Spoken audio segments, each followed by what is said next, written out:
of Scientific Consensus and a Wish That Came True. A sermon by Pastor Manuel Laproig. First published in the journal Proof of Concept or Get the Fuck Out, Volume 0x07.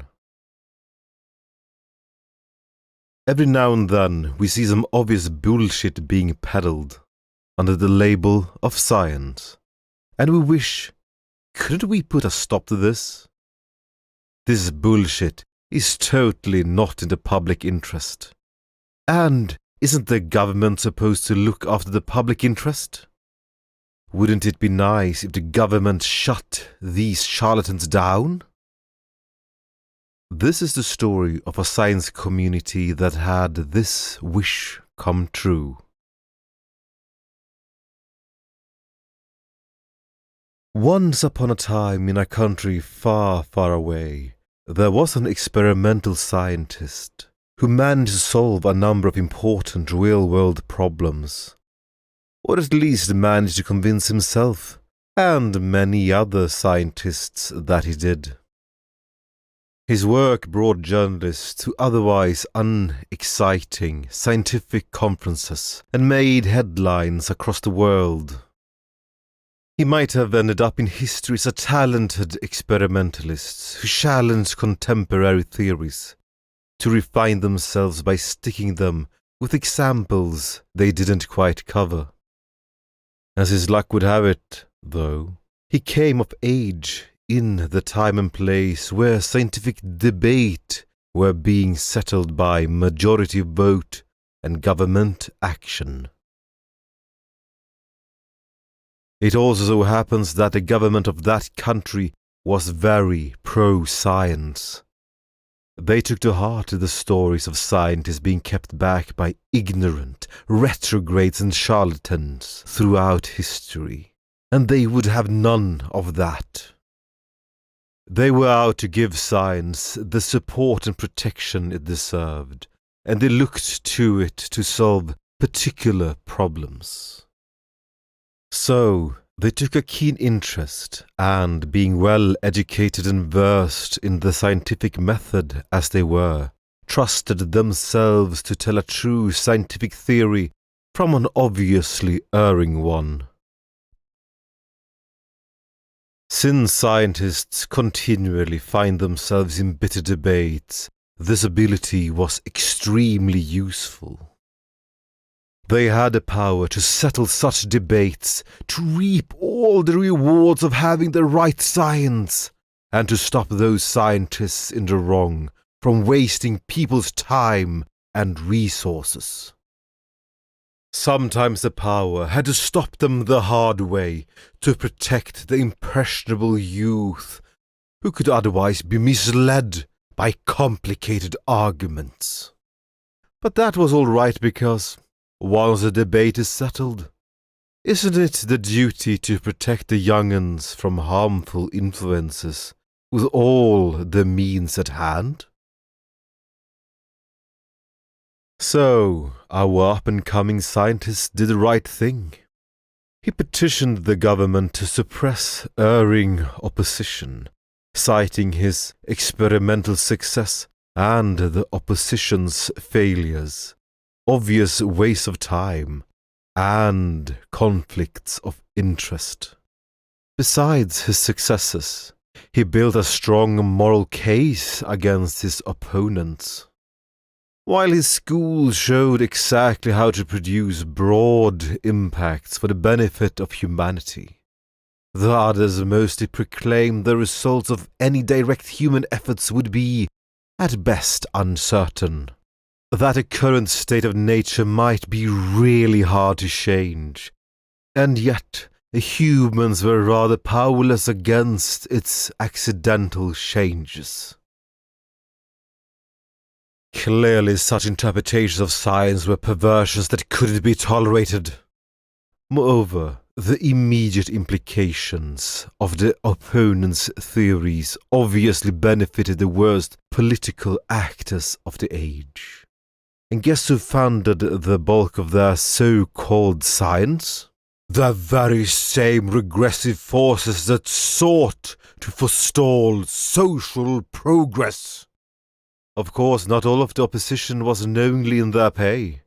But shouldn't real scientists know better anyway? Especially when the majority has had its say? Surely they have had enough notice. The name of our scientist was Trofim Denisovich Lysenko. The reactionary pseudoscience in the sight of his and his hard-earned scientific majority's rightful wrath? So-called genetics. The place was the Soviet Union, 1936 to 48. More precisely, it was the Mendelian theory of heredity based on genes, the so-called Weismannism-Morganism. That theory postulated that genes govern heredity, mutated unpredictably under factors such as radiation, and that mutations were hard to direct for human purposes such as creation of new useful breeds of plants and animals. That was, of course, scandalous. Didn't Marxist science already assert that environment was solely responsible for shaping all essential characteristics of life? Surely this fear and doubt approach to genetics, that proclaim that all human beings to be carriers of countless, hopeless mutations, did not belong in the world of progressive science. This theory was merely rearming the racists and eugenicists, intent on suppressing the lower classes. It was obvious that this science was pure fascism, no matter how desperately it tried to distance itself from such anti-science atavism. There is an old word for what happens when science becomes enforced by the majority, and the settlements get enforced by the government.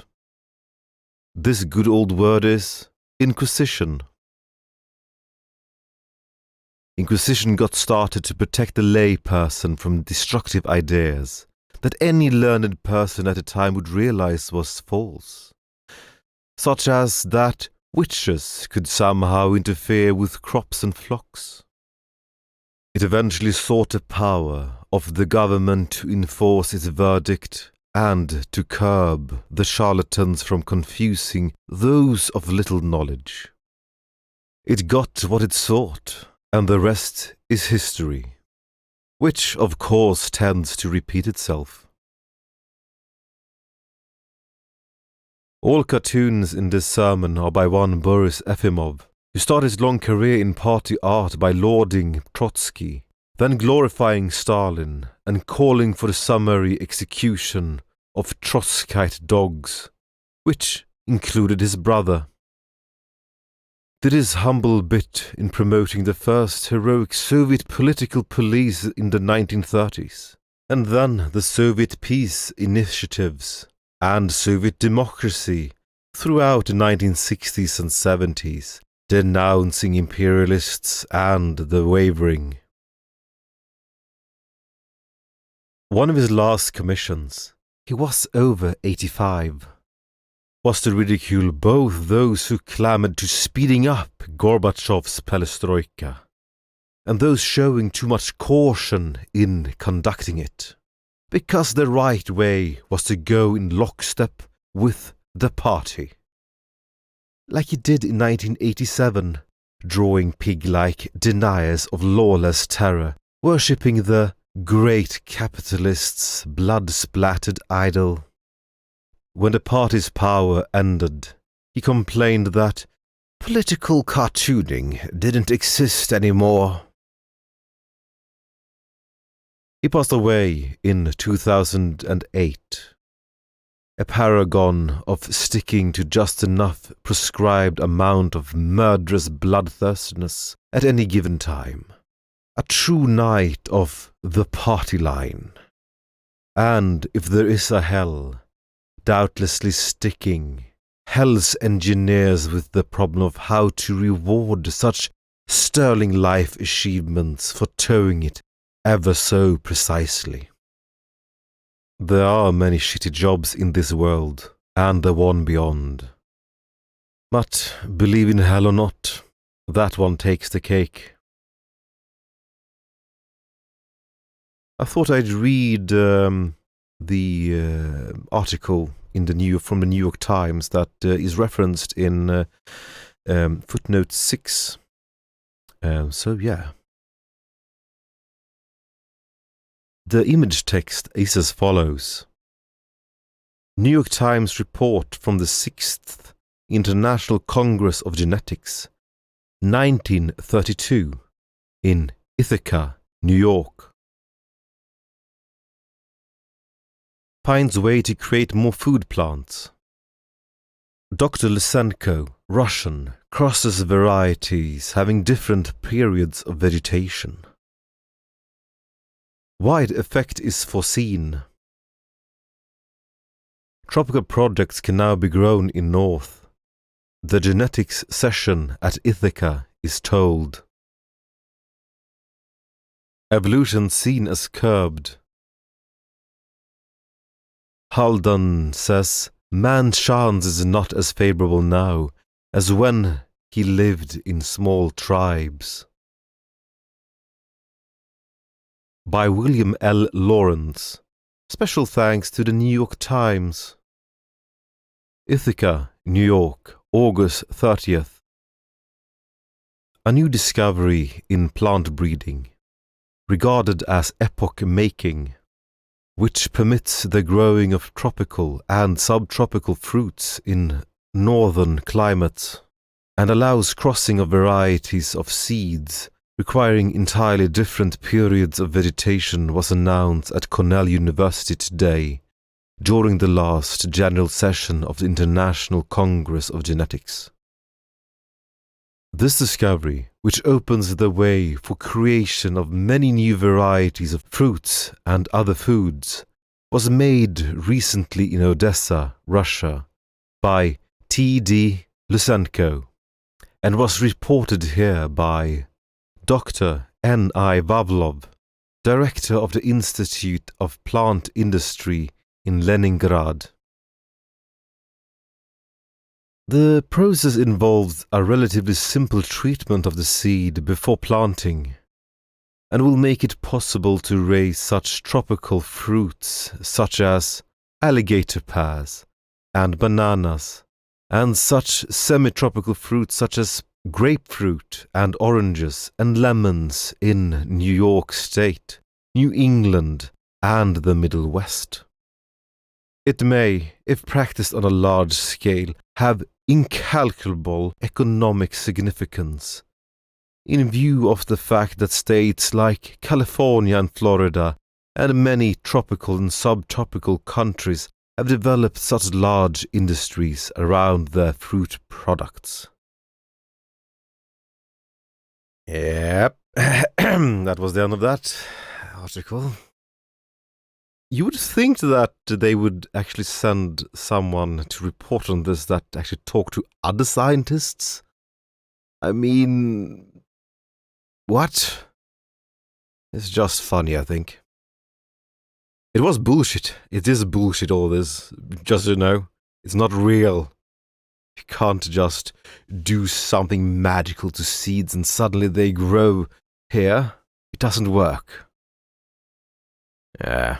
Anyway, thanks for watching everyone, and I'll see you next time. Toot!